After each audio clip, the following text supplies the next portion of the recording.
Greetings and welcome to day two of the Office for Victims of Crime consultation on the fiscal year 2025 tribal set aside for the Crime Victims Fund. As Jana mentioned, I am Labrita White, the Office for Victims of Crime's Tribal Division Director, and I consider it a privilege to lead a growing team of 17 committed deputy directors, grant management specialists, a tribal affairs specialist, all who are collectively responsible for the administration of the Tribal Victim Services Set Aside program. We work in partnership with tribes to provide support to TVSSA grantees who work daily to serve crime victims and their families. I'm honored to serve as your consultation facilitator, and please know your attendance is appreciated. We look forward to hearing the testimonies from tribal leaders or their designees. So at this time, I will introduce the director of the Office for Victims of Crime, Christina Rose, who will provide opening remarks. Director Rose was appointed to the position of Director for the Office of Victims of Crime by President Joe Biden and sworn in on July 12, 2021. Prior to her appointment, Director Rose spent nearly 20 years at the U.S. Department of Justice serving in various roles, including Deputy Director of OVC, as well as Deputy Director and Acting Director at the National Institute of Justice and Chief of Staff at the Office on Violence Against Women. Director Rose, we are delighted to have you share opening remarks at this time. Thanks so much, Labrita, and I'm so happy to be with you today. I'm actually on the road. I'm in a hotel room if it looks a little dark and dreary here, but I want to start by thanking Elsie. What a beautiful prayer. So good to see you, and you honor us by opening today's consultation in a good way. Thank you, Elsie. And I'm honored to be here with all of you to receive your feedback about the Tribal Victim Services Set Aside from the Crime Victims Fund, or as we refer to it, the TVSSA program. I'm grateful for this opportunity to address critical issues that are facing tribal nations. Today's government-to-government meeting supports President Biden's commitment to strengthening nation-to-nation relationships and is rooted in the federal government's respect for trust and treaty responsibilities, but also the desire to strengthen tribal sovereignty and advance tribal self-determination by ensuring that tribal nations have greater autonomy over how they invest their federal funding. Thank you to all the tribal leaders who are with us today for your leadership and for your advocacy. I'll talk more about this shortly, but your critical feedback in prior years has been vital to making the TVSSA program what it is today. So we're honored that you're joining us in this important conversation. And thank you to the TVSSA program grantees who have joined us for supporting victims and survivors, their family members, and their loved ones. The work you do is hard, and it's heartbreaking at times. I'm sure it can often seem overwhelming, and there are certainly not enough of you. But you continue to show up and you continue to do the work, and we are grateful for your commitment and for your compassion. Thanks to Labrita White and her entire OVC Tribal Division team for listening to and for advocating on behalf of your grantees in the administration of this important program. I want to specifically thank Janet Rootson, Tanya Miller, Kimberly Woodard, and Mary Atlas Terry for preparing the framing paper and the FY24 TVSSA annual report ahead of this consultation.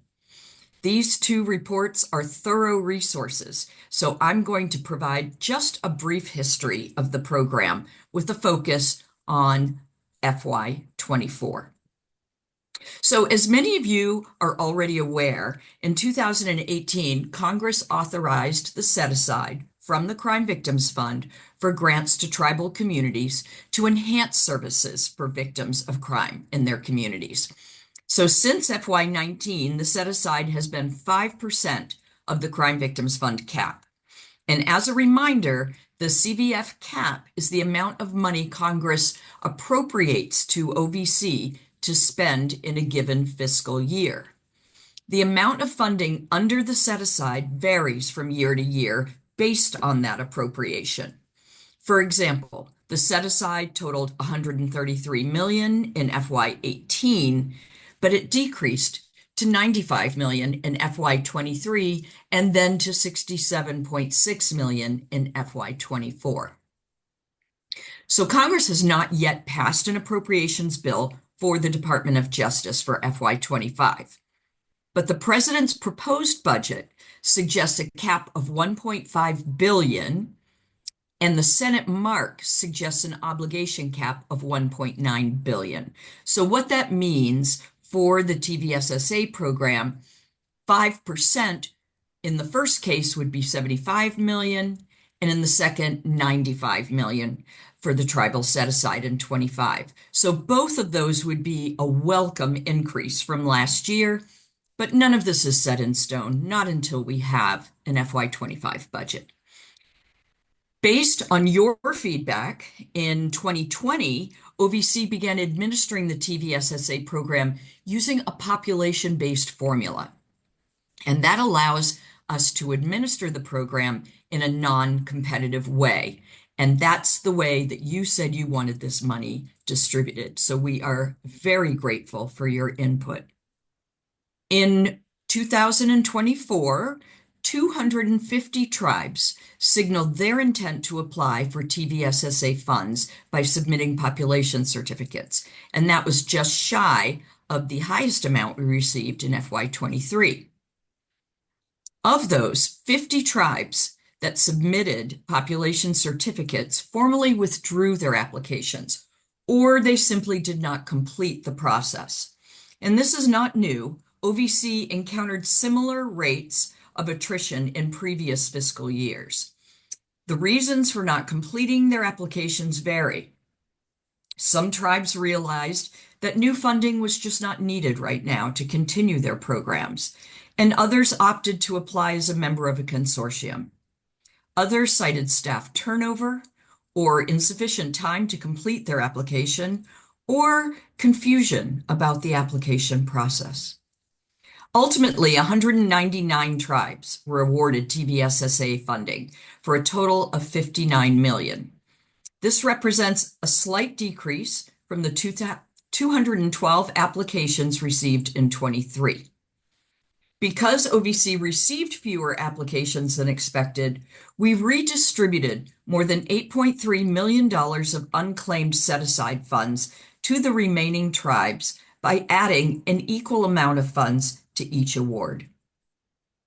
Now, we didn't do this in FY23, but a variety of factors informed our decision to do so in 24, including the low amounts for FY25 applicants, and also just wanting to avoid the further delays in the award-making process by having to run the formula again. So please let us know if this change has had an impact on your crime victim services program, either good or bad. So award amounts ranged from about $220,000 to $441,000. And I am pleased to say that 10 awards were made to tribes that had not previously participated in the program. We allocated the remaining funds, which amounted to $1.4 million, to support other tribal programs and activities. All in all, OVC committed all but just $118 of the total tribal set-aside funding. So now that brings us to FY25, which we are in now. And as you probably know, we're currently accepting program certification forms, population certification forms under the first phase of the FY25 TVSSA program. And we'll be accepting those until January 17th of 25.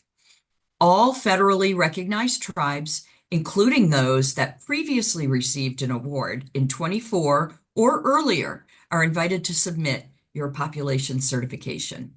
And a link to the online form will be placed in the chat.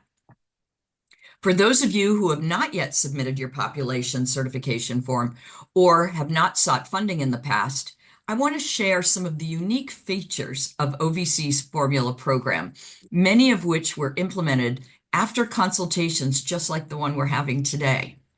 So first and foremost, this is a non-competitive program. We are not asking tribes to compete for this funding. It's population-based. Tribes tell us which population they will serve, whether it's enrolled members, residents of a specific community, reservation, or village, or something different. The population numbers for the formula come from you, not from the government. Applicants can choose the project period for their annual awards to be anywhere from 12 to 60 months. Applicants have the option to complete a checklist or an interview instead of writing a traditional program narrative. Now, we've offered this option for a couple of years, and last year, 5 of our tribal division staff members conducted 31 in-person interviews in Alaska. Additionally, OVC staff hosted 47 virtual interviews with other applicants in Alaska and in the lower 48.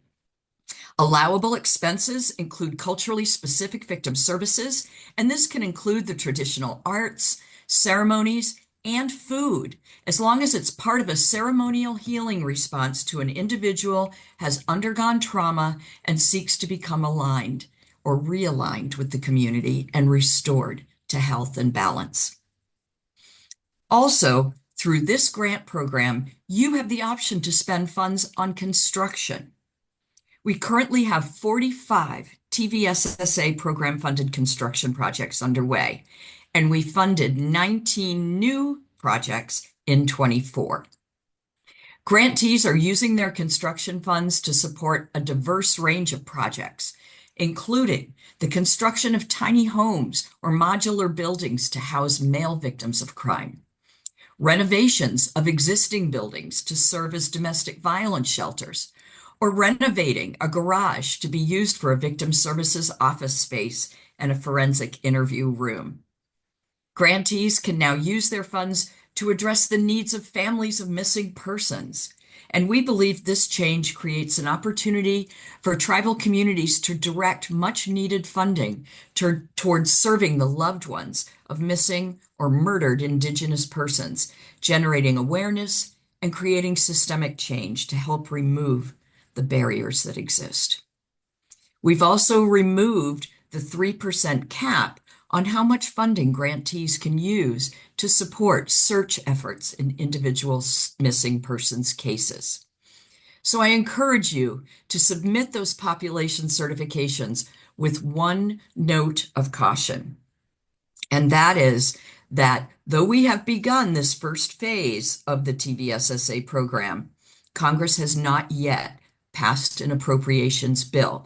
And until they do, we won't be able to confirm that OVC is authorized to set aside funds for TVSSA or how much that set aside might be. So before I close, I want to share some efforts underway at OVC to support our tribal grantees. OVC's tribal division has continued expanding, and we now have 18 staff members, including 4 new grant managers and 2 deputy division directors. 5 grant managers work remotely, including 2 who are based in the Midwest and in South Dakota and Alaska. The growth and commitment of this team is what allows OVC to support almost 900 active grants awarded to 315 individual tribes, tribal designees, or consortia. The Tribal Division is leading an interagency effort to develop and implement a key recommendation from the Not Invisible Act Commission about assisting tribes in leveraging federal victim services funding to close the gaps in services and response. We're also preparing for the National Indian Nations Conference, which is scheduled for December 10th through 13th. On the reservation of the Agua Caliente Band of Cahuilla Indians near downtown Palm Springs, California. So registration is now open, so I hope to see you all there. And if you are coming, take note ahead of the conference that we're hosting an in-person listening session for our TVSSA grantees the morning of December 10th. Information about joining that session is on our website, and we're going to drop a link in the chat right now. So with that, let's begin the testimony portion of today's consultation. Please know that we've heard your concerns regarding the burden with annual applications and multiple reports, and we hope that the proposed approach in the framing paper will address those concerns. And as always, we welcome your feedback. Please know that we are ready to receive your comments and recommendations on any other topics related to OVC's tribal programming, whether it's the needs of your community or other issues related to crime victimization in Indian country that you believe should be addressed by the Department of Justice. So I'm going to turn it back to Labrita to queue up the testimonies from our tribal leaders and their designees. So I give my best to all of you. I'm grateful to be with you today, and I look forward to seeing so many of you in December. Thank you so much, Director Rose, for your remarks and for your, as well as Catherine Darkschmidt, the Principal Deputy Director of OVC, for your ongoing support of the Tribal Division and our efforts to bring high quality services and support to tribes. To all who have joined today's consultation, please know the Office for Victims of Crime places the utmost importance on engaging with tribal leaders through consultation. Our annual consultation provides a forum for our government-to-government communication about chronic challenges as well as emergent issues tribes encounter in serving victims of crime in American Indian and Alaska Native communities. At the Office for Victims of Crime, we value our partnership with tribes, which has been demonstrated by the Tribal Division's efforts to incorporate your recommendations into how set aside funding is administered and how we support your victim service programs through training and technical assistance. Before proceeding with hearing from tribal leaders and or their designees, I would like to take a moment to review a few slides on the two issues documented in the fiscal year 2025 TVSSA framing paper. All right. So what I'd like to initially share with you, this brief presentation will highlight the two issues noted and provide an overview of a proposal to adjust the TVSSA award and grant administration process in the future. The first of the two issues framed for our consultation is OVC's proposed changes to the administration of the Tribal Victim Services Set-Aside Program.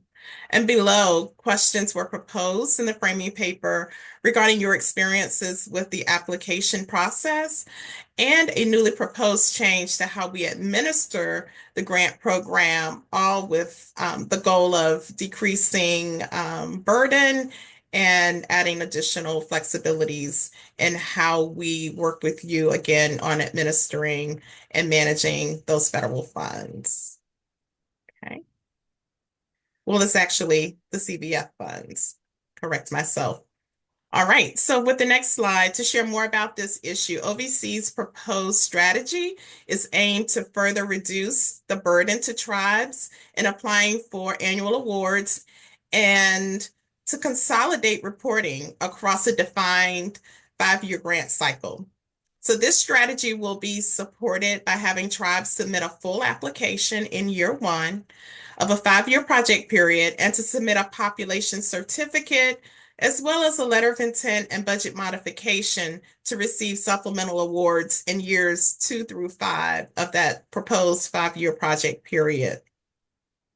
So some of the strategies are laid out here on this particular slide around the need for us to look at what the current policies are and what changes potentially could be made, which would positively impact the award process in that there would be one grant award number assigned for that 5-year period. Currently, for each year of funding awarded to tribes, there's a new grant number. So there's a grant number or an individual grant for each year. What we're proposing for the 5-year period, there will be one grant number applied.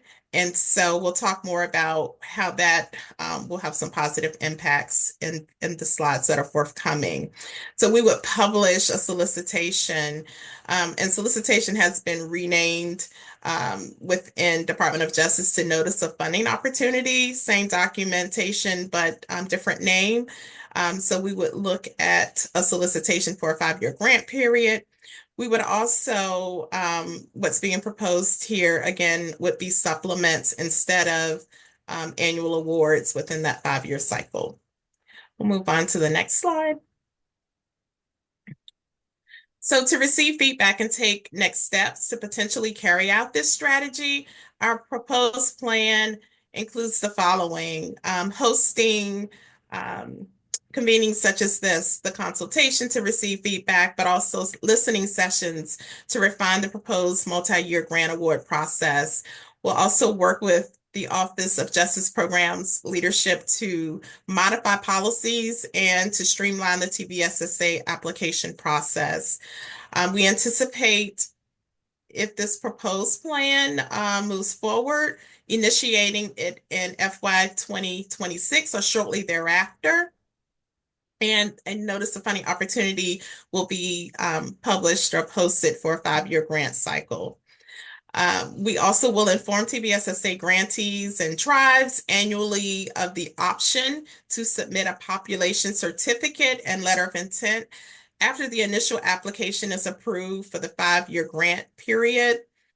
Each award in the 4 subsequent years, as previously shared, will be made under the initial grant number.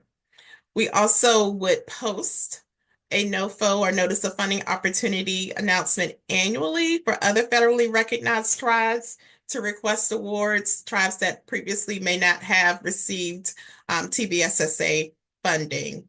And lastly, we'll notify other federally recognized tribes of the option to submit their TVSSA population certification application again in each year of that cycle. All right, and we'll move on to talk about the intended impacts of this plan. And a few are listed here, one of which is the funding in each year will be based upon your need, the feasibility of expending awarded funding within a 5-year project period. For instance, a tribe could request funding that initial year, the first year of the 5-year cycle, and year 2 could share they don't have a need for the funding more immediately, and then come back in year 3 and say, we now want to resume. And so again, another flexibility there. Tribes would not have to submit individual performance project and fiscal reports for each annual award, because as I shared, there would be one award number for that 5-year period. And so one report for that grant based on the reporting requirements, whether it's quarterly or semi-annually, versus what's happening now. Many tribes have overlapping grant funding and thus multiple iterations of reports to be submitted. Also, the OVC Tribal Division staff working along with our TTA providers would support tribes in submitting the necessary documentation to support this proposed new way of administering the TVSSA funding. And some other intended impacts include each fiscal year allocation would remain available for expenditure by the tribe through the end of that 5-year period. Tribes hopefully would not have to request as many extensions, project period extensions, but that project period extension request option would still be available. Unobligated funding available on the grant in year 5 could be considered, there could be consideration in those instances for a project period extension. Right now, we're looking at extensions not beyond 72 months. Tribes would not be required to submit annual, again, applications to receive their funding. We would work with tribes around submitting the population cert and letter of intent and the budget mod. So again, some of those are the intended impacts. And on the next slide, there's a table that summarizes the application and reporting schedule for the proposed plan. Again, tribes would complete the application in year one. Population certification would be submitted, and that's an electronic process. The letter of intent and budget modification and the 4 subsequent years of that 5-year grant cycle. Moving on to issue two. Issue two is related to our requests for feedback on the need to increase American Indian and Alaska Native victims of crime access to their state's crime victim compensation funds. So here we're interested in tribal leadership and designees sharing with us recommendations to increase collaboration with state compensation programs, alternatives to the requirement for submitting police reports. We know that sometimes it can be a significant challenge, and recommendations on how OVC could improve outreach to tribes. And we will now open the consultation for testimony. Our first speaker today will be Vice President Rochelle Montoya of the Navajo Nation. We want to welcome you, Vice President Montoya. You have the testimony floor. You can now unmute your line. Please begin your testimony when you are ready after repeating your name, tribal affiliation, and title. Are you able to hear me? Yes. Oh, okay. Good morning, everyone. Yat Rochelle Montoya Ayenshia. Hashlashni Shlot Katnisani Bashishtin, Kentachini Dashache, Kachini Edashanala. Sheya, I am the Vice President of the Navajo Nation, and I'm very thankful and honored to be here to give testimony in regards to victims of crime. We all know across Indian country that our resources are limited to what we're able to give to our people. And for the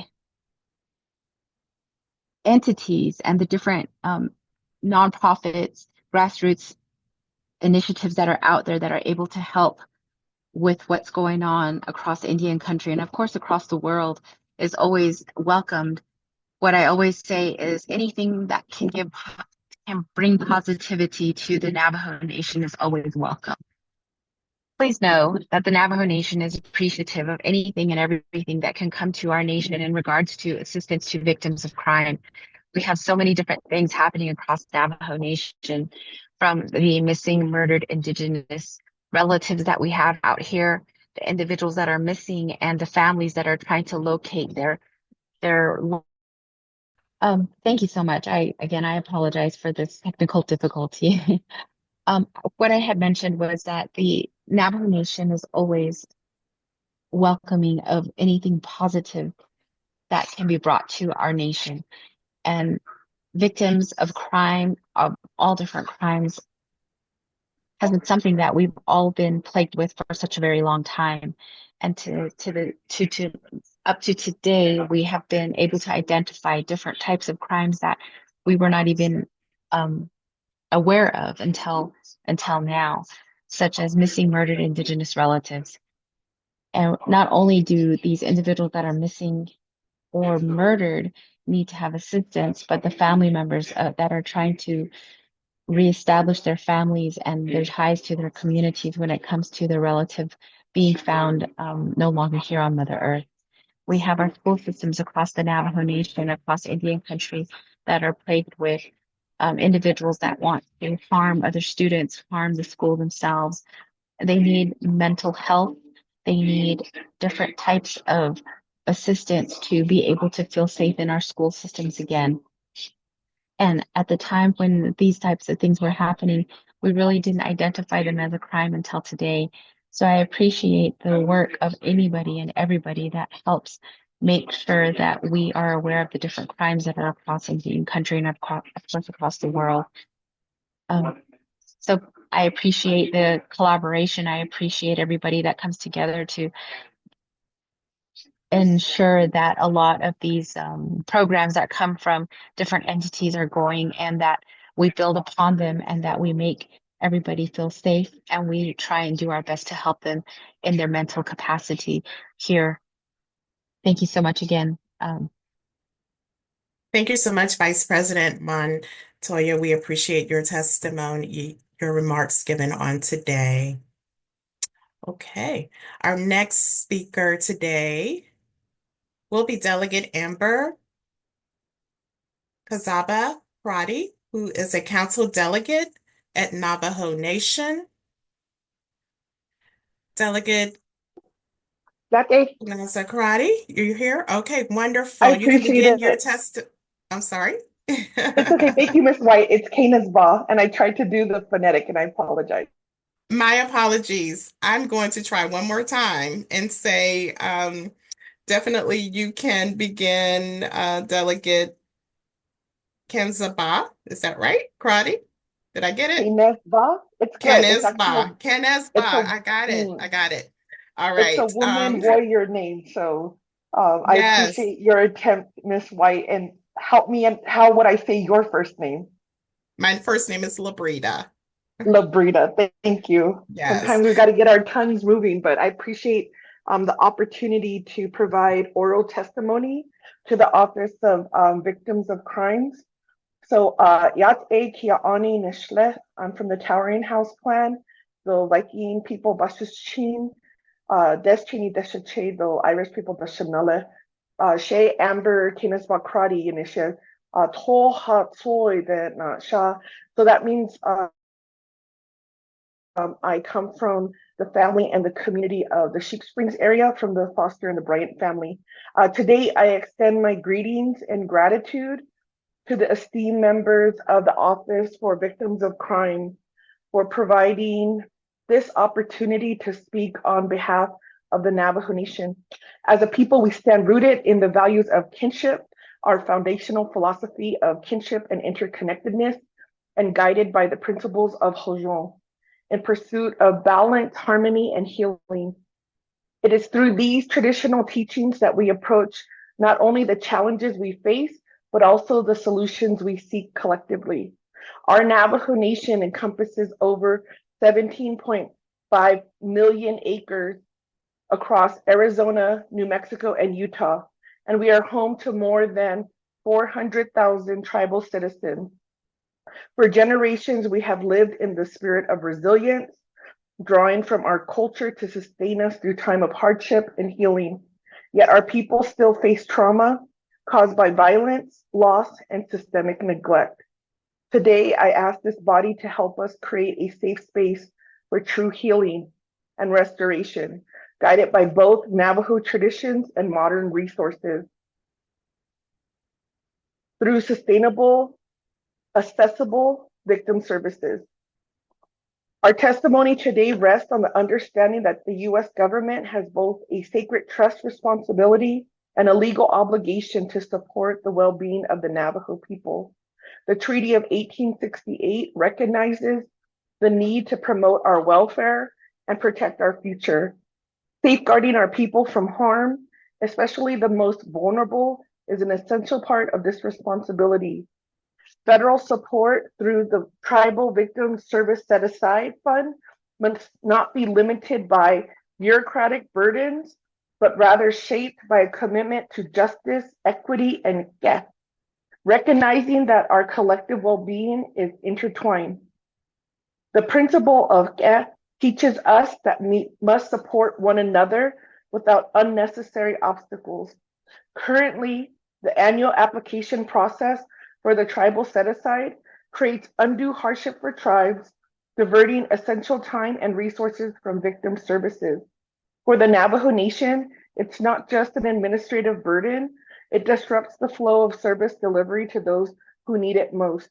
We recommend extending the grant cycles to 3 to 5 years, allowing programs to develop and thrive without interruption. Just as our ancestors planned ahead with the understanding that balance is achieved over time, we too need a long-term funding horizon to build stable, effective programs that meet the needs of our people. This change would reflect in the values of Hojon by fostering continuity and peace of mind for those providing and receiving services, simplifying the process by reducing repetitive questions and redundant reporting will further align with the principle of ensuring that smaller, under-resourced tribes are not excluded from the support they need to heal their communities. We strongly support the proposal for a 5-year grant period with the flexibility to request supplemental funding as needed. Stability is essential for the long-term health of our victim services program, just as a balance in life is necessary for the healing to take place. Hojon teaches us that healing is not immediate. It takes time and intentional care. A longer grant cycle will allow us to plan strategically, build partnerships, and grow our programs with the confidence that support will not be abruptly cut off by administrative processes. Additionally, the ability to request funds in select years rather than every year will allow us to respond more effectively to shifts in the needs of victims and survivors. In alignment with our traditional values, this flexibility recognizes that growth and healing happen on their own timelines, and our programs must be able to adjust to meet those evolving needs. The Navajo Nation appreciates the proposal to replace the annual applications with letters of intent after the first year of a 5-year award. This process reflects the wisdom of our traditional teachings, where continuity and consistency are prioritized over repetitive actions.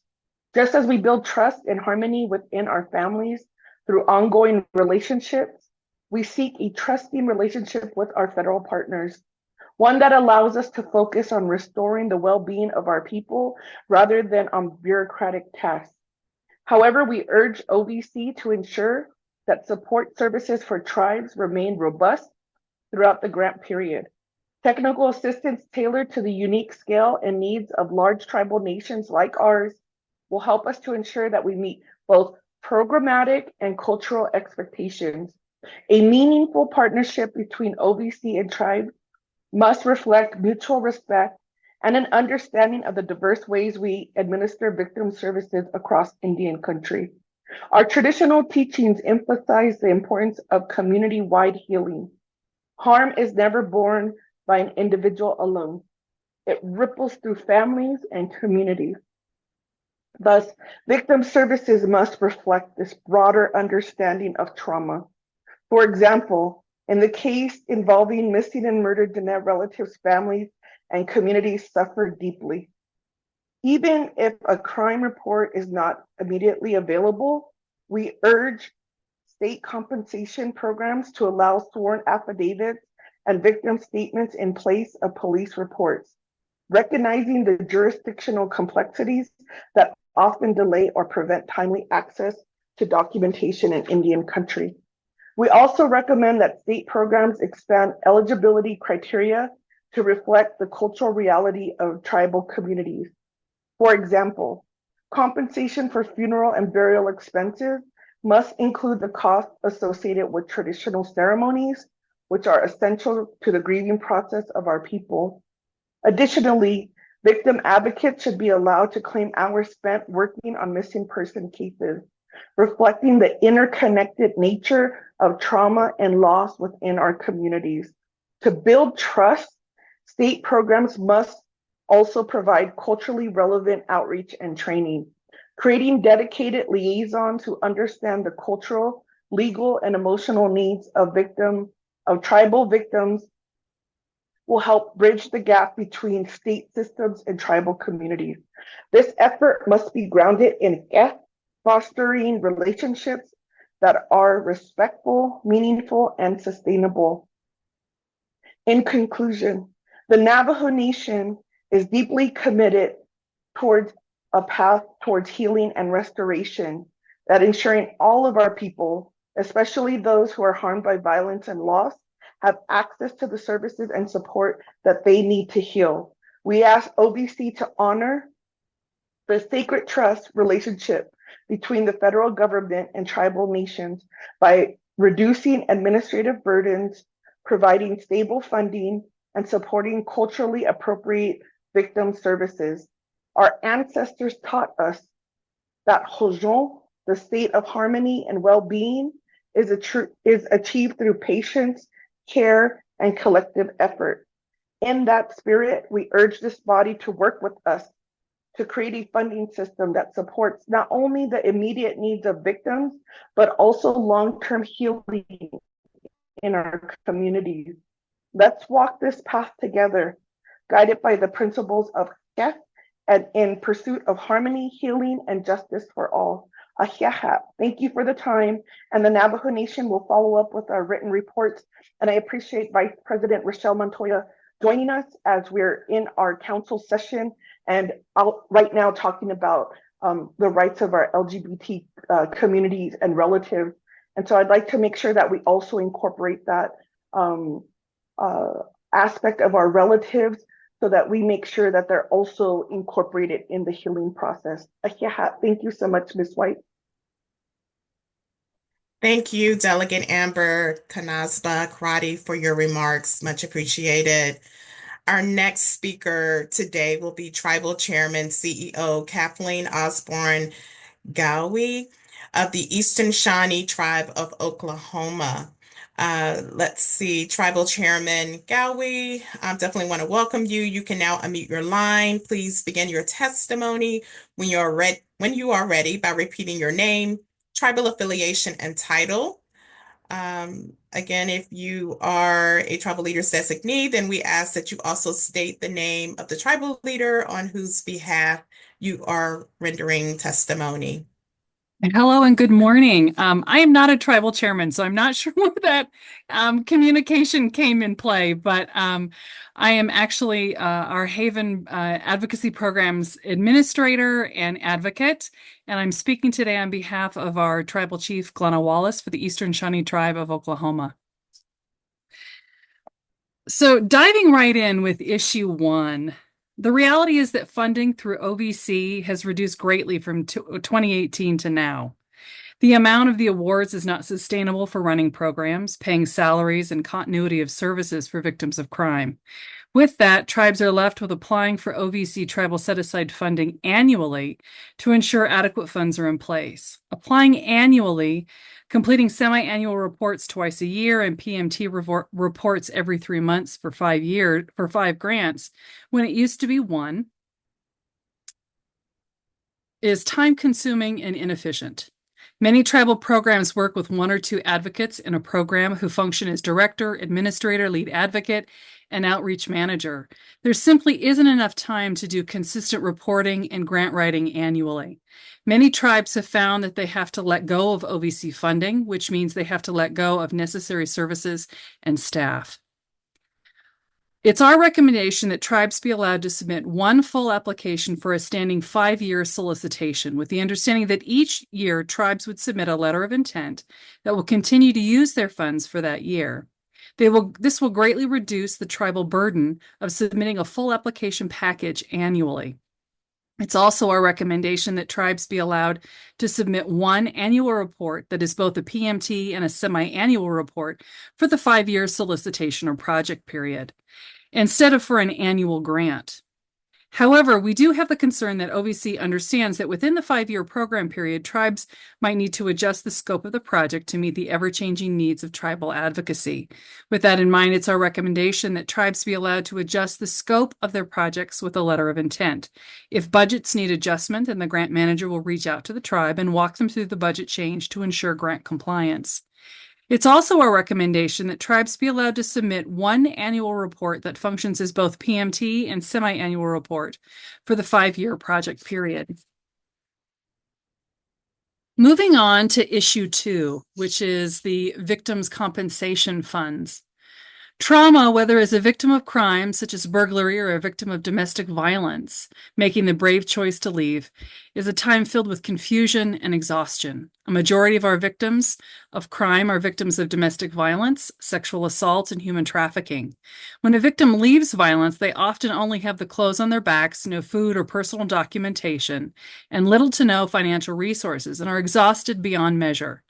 They lack the basic needs of safety. Many victims find the mountains of paperwork when in trauma mode almost impossible, but understand this is their only way to seek services to access food, lodging, and a future. The first few weeks after a victim leaves is filled with trauma and fear. The most dangerous time for a victim is when they choose to leave and the perpetrator realizes they've lost control of the victim. Many victims are afraid to go to the police, as experience has shown them that reports and law enforcement can escalate the violence. Jurisdiction is one of the largest hurdles victims face when being able to access law enforcement for support. Tribal communities understand that where a crime occurred can determine the ability for victims to access police reports or work with law enforcement through a lengthy criminal investigation. Living in rural or remote areas, living paycheck to paycheck, make it difficult for victims to access law enforcement quickly or continually in an effort to jump through the hurdles put in place by the Crime Victims Compensation Fund application. Accessing a police report and filing within 72 hours can be almost impossible when you have no transportation or your work schedule is such that taking time off to travel several miles away to fill out reports and work with law enforcement can mean risk losing your job. For many, when obtaining a police report means working through the jungle of tribal jurisdiction, risking losing their jobs to take time off to go into police stations, all in an effort to fill out reports that most often are denied because the process makes it almost impossible for tribal victims to show continued cooperation with law enforcement or are unable to get police reports or report within the 72-hour window. Many feel like, why try? Why add the burden of the process to trauma that they're already experiencing? While financial assistance through Crime Victims Compensation Fund can be helpful, it's a reimbursement process. Tribal victims have to be able to first pay their bills in order to be reimbursed for them. If individuals had the funds to pay their bills, they wouldn't be seeking out a lengthy process of forms and hurdles to potentially be reimbursed at some point. They're seeking assistance because they don't have the financial means. Excuse me. By the time the reimbursements come through, many victims have already had their electric or water shut off, have been evicted, or have gone without food. It's our tribal recommendation that the hurdles of victims being approved through the Crime Victims Compensation Fund be removed. It's our recommendation that police reports and verification of continued cooperation with law enforcement no longer be required for tribal victims seeking victims' compensation. Instead, a form filled out by an advocate detailing the victimization be used in place of the police report, and cooperation with law enforcement be replaced with victims' continued communication with tribal advocacy programs. In our opinion, this will go a long way in OVC demonstrating and understanding that access to police reports are not equal to all victim groups, and understanding the fear that police involvement can oftentimes escalate violence. It's also our recommendation that the 72-hour requirement for victims to report their crime to law enforcement be removed, instead reporting to advocates within a 2-week window. By removing this hurdle, OVC would be demonstrating and understanding that not all victim groups have the same access to law enforcement or the same jurisdictional issues. Along with other recommendations, it's also our recommendation that the reimbursement process be changed to direct-to-vendor payment. Making payment direct to vendor will alleviate victims' financial crisis of having to first pay the bills they need assistance with before they can receive actual assistance or reimbursement.